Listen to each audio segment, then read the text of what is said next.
पहले सर्वप्रथम आपका परिचय जानेंगे।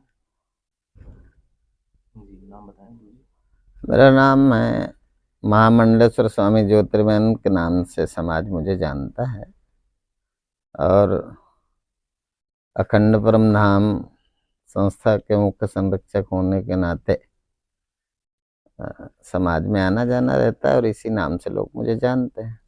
तो गुरुजी, ये राम मंदिर निर्माण हुआ है और प्रतिष्ठान चल रहे हैं लगातार, इसमें क्या कहें?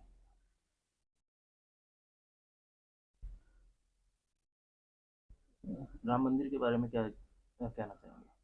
अब राम मंदिर के बारे में क्या कहें, जिस राम मंदिर के लिए हजारों वर्ष से ये हिंदू संघर्ष करता रहा है, राम भक्तों के संघर्ष से, साधु संतों के मार्गदर्शन में, संगठन के सतत प्रयास से आज ये मंदिर हम हिंदुओं को मिला है। ये आनंदोत्सव का समय है और हम सब मिलकर के, जैसा कि देश के यशस्वी प्रधानमंत्री नरेंद्र भाई मोदी जी ने ही नहीं, अभी तो सारे लोगों का एक ही तरह का भाव है और मोदी जी ने तो विशेषकर हम सबको एक पाथे अपनी बातों में कहा है कि हम उस दिन अपने 22 तारीख को अपने मोहल्ले के, अपने शहर के, अपने नगर के मंदिरों की साफ सफाई करें। आज 16 तारीख से साफ सफाई प्रारंभ कर दी है राम भक्तों ने। हम अपने मोहल्ले में उत्साह के साथ एलईडी लगाएं। सामर्थ्य राम भक्त हैं, वो थोड़ा सा धन खर्चा करेंगे, अपने मोहल्ले के मंदिर में एलईडी लगाएंगे। ऊंच नीच छुआछूत के भेदभाव से मुक्त होकर हम सब इकट्ठा हों और इकट्ठा होकर सभी हिंदू प्राण प्रतिष्ठा के उस कार्यक्रम को देखें। और वो अयोध्या से सीधा लाइव प्रसारण होगा दूरदर्शन के माध्यम से, उसको भी हम सब लोग देखेंगे। महाराज जी, हमारे यहाँ पीठाधीश है और कई सही प्रकार के हिंदुओं का नेतृत्व नहीं कर पा रहे हैं, तो उनमें से आपका क्या कहना है? हमें नहीं पता कि कौन क्या करता है, पर आज का तो केवल यही माहौल है और आज का जो उत्साह है, आज का उत्साह तो यही है कि हमारा मंदिर हमें मिल रहा है और गौरवपूर्ण ढंग से भगवान की प्राण प्रतिष्ठा होगी। और भगवान की प्राण प्रतिष्ठा में देश के शीर्ष पद पर बैठे हमारे देश के यशस्वी प्रधानमंत्री रामलला के चरणों में प्रणाम करेंगे, भगवान के प्राण प्रतिष्ठा में शामिल होंगे और ये हमारे इष्ट के सामने देश का शीर्ष नेतृत्व झुके, इससे और सुंदर और कोई बात नहीं हो सकती। तो इससे हम प्रसन्न हैं कि हमारे देश का शीर्ष नेतृत्व हमारे राम के सामने झुक रहा है, ये अच्छी बात है। गुरुजी, एक चीज और देखी जा रही है, अखिल हिंदू समाज जातियों में बट रहा है, ये कब तक बटा रहेगा? ये क्या संभावना लगती है, क्या कब एक होगा? अरे असल में हिंदू समाज में कोई जातियां थी ही नहीं, जातियां तो काम के लिए थी और वो काम की जातियों से हम ऐसे आग्रह में बंध गए हैं, ऐसी मान्यताओं में बंध गए हैं कि कई दफा हम अपने ही धर्म का विरोध करने लगते हैं। तो हम चाहें, राम कोई पंडितों का नहीं है, राम कोई और किसी का नहीं, राम माने जो हम सबके प्राणों में बसते हैं, तो हम सबकी प्रसन्नता के दिन है। राम तो एक जीवन का नाम है, राम एक सिद्धांतों का नाम है, राम तो पवित्रता और शुचिता का नाम है, राम तो सहिष्णुता का नाम है, राम तो सद्भाव का नाम। और राम होंगे तो सद्भाव भी होगा, सहिष्णुता भी होगी और सब प्रेम भी होगा। और जब राम प्रकट हुए थे, जब राम का अवतार हुआ था, तब दैहिक दैविक भौतिक तापा राम राज्य काहू नहीं व्यापा। जब भगवान का अवतरण हुआ धरती पर, तो कोई हिंदू और मुसलमान की बात नहीं, सभी प्राणी मात्र को सुख देने वाला उनका अवतरण था। वो अवतरित हुए थे तो पूरी प्रकृति सुंदर श्रृंगार करके भगवान के स्वागत में। और जब भगवान का वनवास भी हुआ, तो जब भगवान जाते थे तो कहते हैं पृथ्वी कोमल हो जाती थी, कांटे कोमल हो जाते थे। अर्थात वो भगवान जिन्होंने जरूरत पड़ी तो बरसों से राम का इंतजार करने वाली सबरी, जिसे उस समय का समाज भी छुआछूत के इस भाव में बंधकर जो छूने को डरते थे, उसी सबरी के जूठे बेर भगवान राम ने खाए, केवट को अपने बराबर बिठाया। तो ये भगवान का जीवन है।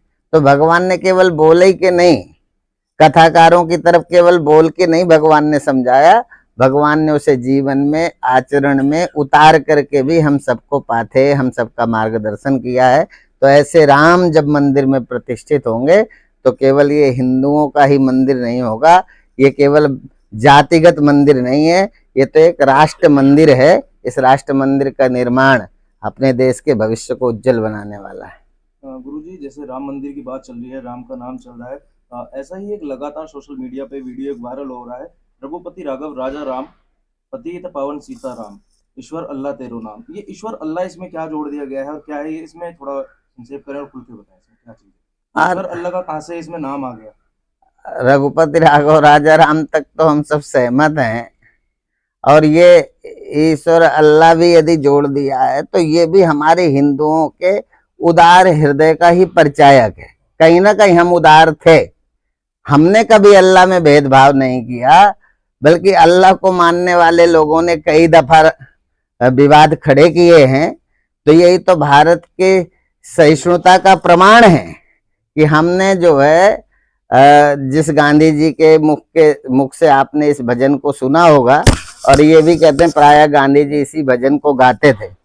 तो गांधी जी गाते होंगे, पर गांधी जी के साथ साथ ही हमारे खून में है कि हम किसी भी मजहब का विरोध नहीं करते। इसलिए हम जब भी जयकारे भी लगाते हैं तो धर्म की जय हो, अधर्म का नाश हो, प्राणियों में सद्भावना हो, विश्व का कल्याण हो। हमने कभी अपने देश का नहीं, हम तो विश्व का कल्याण हो ऐसी भावना रखने वाली विचारधारा के लोग हैं। और ऐसा ही हमारे ऋषियों की परंपरा के पावन संस्कार हैं। हम जिन संस्कारों में जन्मे हैं वहाँ अपना देश ही नहीं, हम तो वसुधैव कुटुंबकम, पूरा विश्व मेरा परिवार है। इसलिए पूरा विश्व सुखी हो, स्वस्थ हो, ऐसा ही राम का जीवन है, यही राम का संदेश है। और पूरे अवतरण काल में भगवान राम ने बोल करके, घर घर में जा करके, ऋषियों की कुटियों में जा करके अनेक तरह से, तो राम केवल ऐसा नहीं, राम भगवान है, भगवान की दृष्टि से राम की पूजा करना तो हमारे लिए पुण्य है ही, पर भगवान एक अच्छे पुत्र भी हैं, भगवान अच्छे पिता भी हैं, भगवान अच्छे पति भी हैं, भगवान अच्छे राजा भी हैं, शासक भी हैं। वो जनता का ध्यान भी रखते हैं। क्योंकि जब हम अच्छा पति कहेंगे तो आपके मन में फिर प्रश्न आएगा कि सीता को क्यों भेज दिया गर्भावस्था में। तो भगवान ने समाज को दुख ना हो, समाज ने आपत्ति की तो भगवान ने अपनी अर्धांगिनी को भी छोड़ा। अर्थात वो एक जब राजा थे तो राजधर्म में समाज की बात को उन्होंने सुना, और समाज जिसे अच्छा नहीं मानता था उसके लिए उन्होंने पत्नी को त्यागना पड़ा तो त्यागा। तो भगवान एक अच्छे राजा हैं। भगवान नेताओं के लिए भी भगवान राम का जीवन मार्गदर्शन बनेगा, ऐसा मेरा भाव है।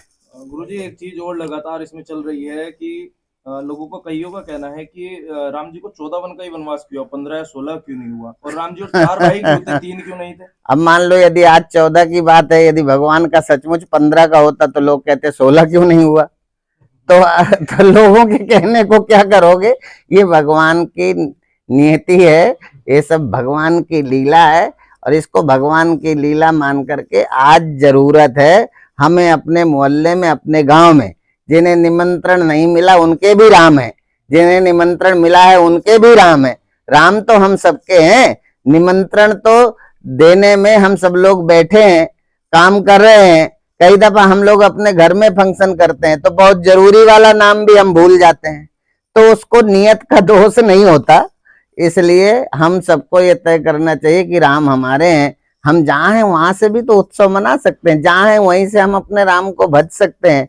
और ये तो है ही है कि हम उस दिन अपने घर में दीपक जलाएंगे, मंदिर में सब मिल करके भगवान का लाइव प्रसारण जो होगा प्रतिष्ठा का वो भी देखेंगे, और शाम प्रसाद भी बांटेंगे। तो 4 संपन्न लोग मोहल्ले के मिलकर सारी व्यवस्था करें और सारी समाज को जोड़ करके एक साथ देखें, और शाम को अपने घरों को दीपक से सजाएं और पूरा विश्व देखे कि अयोध्या, लखनऊ के पास अयोध्या नहीं है, पूरा भारत अयोध्या में लगे, ऐसी जनभावना को खड़ा होना चाहिए। और पूरा विश्व उसको देखेगा, और उस दिन का दिन महादीपावली के रूप में हम सब लोग मनाएंगे, ऐसा हम सबका संकल्प। चीज और है, क्या आपको लगता है राम मंदिर बनने के बाद ये उद्देश्य यहीं पूर्ण हो जाएगा या आगे भी चलेगा? हाँ, राम मंदिर तो शुरुआत है। राम मंदिर बना है, अब कुछ दिन बाद धैर्य रखो, कृष्ण मंदिर भी बनेगा। थोड़े दिन धैर्य रखोगे, अब देखो काशी तो अपन को मिल ही गया लगभग, जो कसर है वो भी पूरी हो जाएगी, कृष्ण मंदिर भी मिलेगा। और ये तो मुगल शासकों द्वारा तोड़कर बनाए गए मस्जिद, तो अभी पूज्य महाराज मेरे गुरुदेव ने कहा ना, ये मस्जिद नहीं, एक संप्रदाय की महज केवल जिद है, महज जिद है। हाँ, तो ये इस जिद से मुक्त होकर के राष्ट्र के उत्थान के लिए हम सबको देखना चाहिए। अभी एक पाकिस्तान का कोई व्यक्ति बोल रहा था, मैं उसको टीवी में सुन रहा था, ये भारत ही है जहाँ बोलने की स्वतंत्रता है, हम कुछ भी बोल सकते हैं। और हिंदू धर्म में हमको चूंकि क्या है, हम राजनीति के हाथ लगे ना, तो हमको जातियों में बांटा गया शुरू से, और हम जाति आग्रह से मुक्त नहीं हो पा रहे। तो हम सबको जाति आग्रह से मुक्त होकर के, जिसमें राष्ट्र का भला है, राम से राष्ट्र का भला है, तो भगवान राम देखो इतने बड़े राजा होकर क्षत्रिय घर में उनका अवतार हुआ, जैसा कि कथानक दृष्टि से यदि देखो, तब भी उन्होंने तो कभी भेद नहीं किया, कभी उनके मन में नहीं आया कि मैं चक्रवर्ती सम्राट राजा दशरथ का पुत्र हूं। वो तो सहज भीलनी के घर गए और उसके जूठे बेर खाए, सहज निषाद राज को अपने बगल में बिठाया। ऐसी उदारता, ऐसा सद्भाव, ऐसी मानवता, तो मानवता स्थापित करने के लिए भी राम का जीवन शिखर पुरुषों में है। और वो भी इसलिए राम हर तरह से हमारे लिए अनुकरणीय है। राम का समग्र जीवन, समग्र व्यवहार उनका हमारे लिए अनुकरणीय है। यदि राम को देखो, आज हमारे घर के माता पिता दुखी हैं, संतानें हमारी बात नहीं मानती, और राम का राज्य तिलक होना है, पिता ने वनवास दे दिया, खुशी खुशी चले गए। क्या हमें अपने को ऐसे एक बच्चे की जरूरत नहीं है जो हमारी हर बात माने? पर नहीं मानता, तो राम आएंगे तो हो सकता है हमारे घर में ऐसे बच्चे भी पैदा हो जो हमारी बात राम की तरह माने। जैसे राम ने अपने पिता की मानी, ऐसे हमारे बच्चे भी अपनी बात माने। जैसे बच्चों की बात कही गुरुजी, इसमें एक बच्चे का कहना है कि जैसे अल्लाह एक है और हमारे भगवान कई सारे, ऐसा क्या है? हमारे भगवान कई सारे है ही नहीं, कई सारे भगवान नहीं है, असल में भगवान एक ही है। कई रूपों में उनका दर्शन होता है, कई रूपों में, कई अवतारों में, कल्पांतर के कारण ये भेद होता है। तो चूंकि हमारी शिक्षा पद्धति में शुचिता न होने के कारण, क्योंकि जब मैं काले आया तो उसने अपनी शिक्षा पद्धति हमारे ऊपर थोप दी, तो हमें पढ़ने को नहीं मिला, इसलिए कल्पांतर भेद को हम नहीं समझते, इसलिए देवताओं को हम अलग अलग दृष्टि से देखते हैं। जैसे उदाहरण के लिए मैं कहूं, एक सोना, एक मिट्टी, एक सूत, इनसे बने अनेक वस्त्र हैं, अनेक है ना। एक मिट्टी से कितने बर्तन बन गए, सकोरा भी बन गया, घड़ा भी बन गया। पर यदि इन सब में खोजने जाओगे, सकोरे में खोजो, घड़े में खोजो, ईंटे दीवाल में खोजो, तो उसमें सत्य क्या मिलेगा? मिट्टी। एक मिट्टी में सब पैदा हुए हैं और अलग अलग दिखते हैं, इनका उपयोग भी अलग अलग है, पर तत्व से ये एक है। ऐसे ही भगवान जरूरत के हिसाब से सृष्टि के संवर्धन में, संचालन में जैसी जरूरत पड़ी, वैसे अनेक रूपों में भगवान ने आकर सृष्टि की व्यवस्था की। तो इस दृष्टि से वो अलग लगते हैं, पर तत्व से, परमार्थ दृष्टि से जब देखोगे तो ये सब एक हैं। जैसे अनेक घड़ों में और दीवाल और ईंटे में अनेक जगह मिट्टी है, पर देखोगे तो सब में मिट्टी एक है। तो ऐसे ही सब में भगवान है। चुनाव नजदीक आ रहा है, तो आप इसमें हिंदू जनता को क्या संदेश देंगे? लास्ट सवाल। हिंदू जनता को यही संदेश है कि 500 वर्षों से अधिक जिस मंदिर के लिए हम लड़ते रहे, कोई हमारी बात पूछने को राजी नहीं था। और जब राम भक्तों के मन में ज्वार भाटा उठा, जब कार सेवा के लिए अयोध्या गए, तो हमारे इस देश की हिंदू सरकारों ने राम भक्तों पर गोलियां चलाई।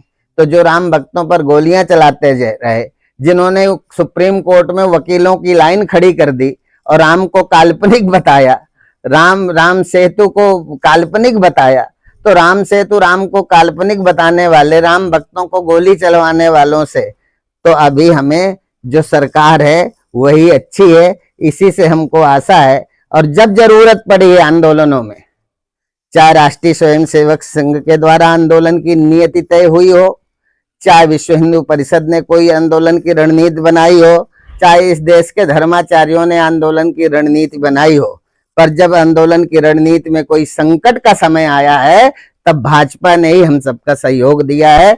इसलिए हमारा धैर्य यदि एकाग्र रहा तो हमारे सभी खोए हुए मानबिंदु, ये तो प्रारंभ है। और आपको पता होगा जब राम मंदिर बना था तब ये नारा ही लगता था 3 नहीं तो 30,000, ठीक है ना। तो 3 समझौते से मांगे जा रहे थे तब नहीं मिले, तो अब 30,000 वाला तो याद है ना। तो आगे की बात तो हम नहीं कहते, पर इसका मतलब गणित में 30,000 मंदिर हैं हमारे, तो धीरे धीरे करके सब वापस आएंगे। तुम धैर्य रखो और तुम्हारी सरकार सुने न सुने, पर तुम्हें अपने गुरुओं पर भरोसा है ना, तो ये सरकार गुरुओं का सम्मान करती है। और इसी से आशा है कि हम महात्माओं को भरोसा है कि हम इस सरकार पर नकेल डालकर अपने सभी खोए हुए मान बिंदुओं को वापस ले पाएंगे। ओम शांति शांति शांति।